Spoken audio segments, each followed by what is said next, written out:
highest Filipino grossing, the highest grossing Filipino, the highest grossing Filipino, the highest grossing Filipino film of all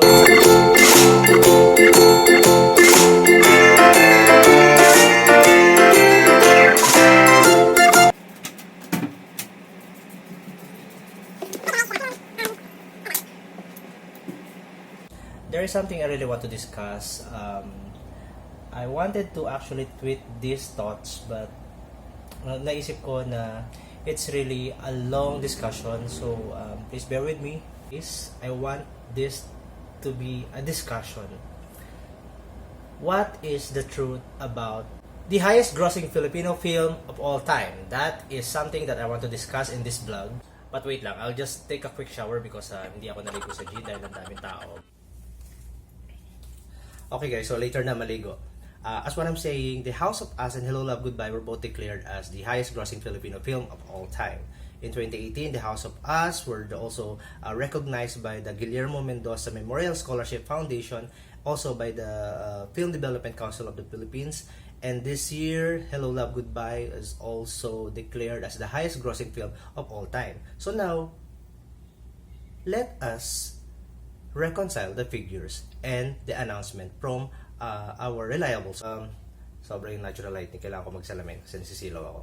Anyway, fast forward to the third quarter of 2019, during the victory party of the Hello Love Goodbye, Olivia Lamasan announced that the updated gross of Hello Love Goodbye gross is 880,603,490 million pesos. This is already the highest grossing movie of all time. Also, Hello Love Goodbye is now the highest grossing Filipino film of all time in the Middle East. Wow! In North America and in Australia, it is also breaking the box office records shown in their theaters. Imagine that. Ayun nga. And of course, we want to congratulate the Hello Love Goodbye team, the entire movie crew and cast for a wonderful job. And as I have mentioned in my movie reviews,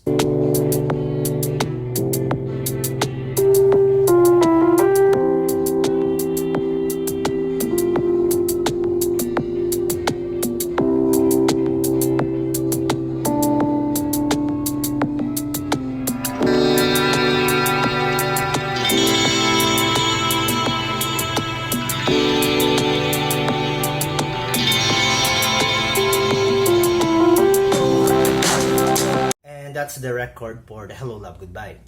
On the other hand, The House of Us last 2018 broke multiple box office records, and I want to enumerate what are those titles and records that The House of Us broke last year. So number one, this is the highest single day gross for a local film of all time, staggering 82 million pesos alone on a Sunday screening. Number two, it has the highest 5-day gross for a local film of all time, 279 million pesos in 5 days. The House of Us is also the highest grossing opening weekend of all Star Cinema films since 1992, beating The Revenger Squad, an MMFF entry. The House of Us is also the highest grossing local film of 2018, beating Sid and Aya's published gross of 160 million. This is also the highest grossing Asian film screened in the Philippines, beating Crazy Rich Asian, a Hollywood movie in the box office. This is also the highest grossing Katniel film of all times, and this is also the highest opening weekend gross, beating all MMFF entries since 1975. This is also the all-time biggest opening weekend for a local romantic comedy, beating It Takes a Man and a Woman, Starting Over Again, My Ex and Y's 5-day gross. Imagine that.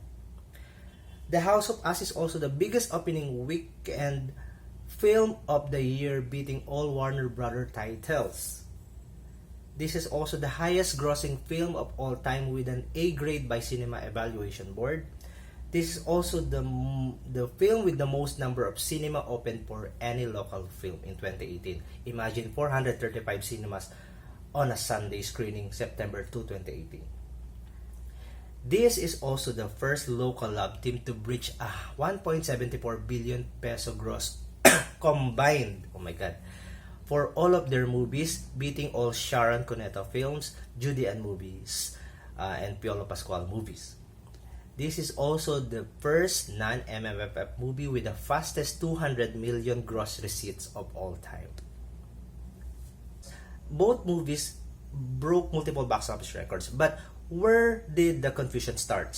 Okay, isa-isahin natin. Number 1, Umagang Kay Ganda mentioned that The House of Us hit 1 billion box office gross in February 2019. Sumampa na sa 1 billion sa box office gross ang pelikula, February 2019. Also, the Guillermo Mendoza Memorial Scholarship Foundation announced that it hit 1 billion gross worldwide. With almost 800 million in local gross sales and almost a billion in international worldwide sales. The Film Development Council of the Philippines mentioned about The House of Us earning more than 900 million during an interview. House of Us was able to make more than 900 million box office worldwide. Yes. Here are my questions. Number 1, did Star Cinema agreed on the Umagang Kay Ganda 1 billion figure gross as reported early this year? Who is the source of Umagang Kay Ganda, given that this is a part of the abs-cbn News and Current Affairs? Number 2, did Guillermo Mendoza Memorial Scholarship Foundation lie on their script during the awards night that it almost hit 1 billion pesos? It is obvious that Star Cinema is the source of this figure and they did not bother to correct this. I'm sure naman that Hello Love Goodbye, given that still showing worldwide, it will still be true to its pronouncement that it will become the highest grossing Filipino film of all time. But here's my question. We need closure as to up to what milestone did The House of Us achieve, because as far as I know, they're still screening for The House of Us as we talk. Why am I discussing this?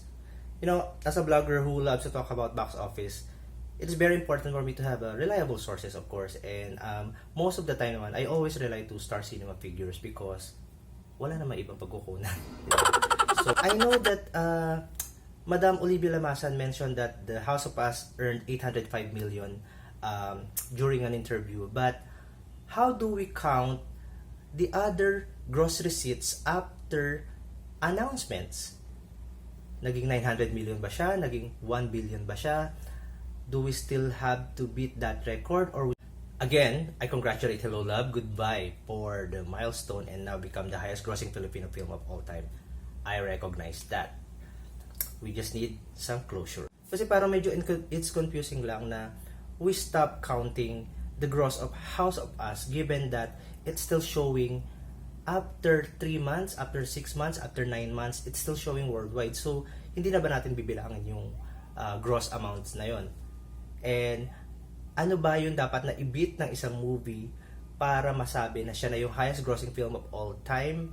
Because we should draw the line. At least we should know and we should have the full disclosure on what is the amount to beat. Kasi it's not just box office gross for fans. It's not just box office records for Wikipedia, which is not reliable anyway. We need real information. That is for me. You know what I miss, guys? It's the box office mojo. It's a tabulator for box office worldwide, and it has become my source of information, I think 3 years, 4 years ago, especially during the time of John Lloyd Cruz and Sarah Geronimo reaching greater heights in Filipino box office records. Nakakamiss ngayon, wala na siya, so we really don't have information as to where is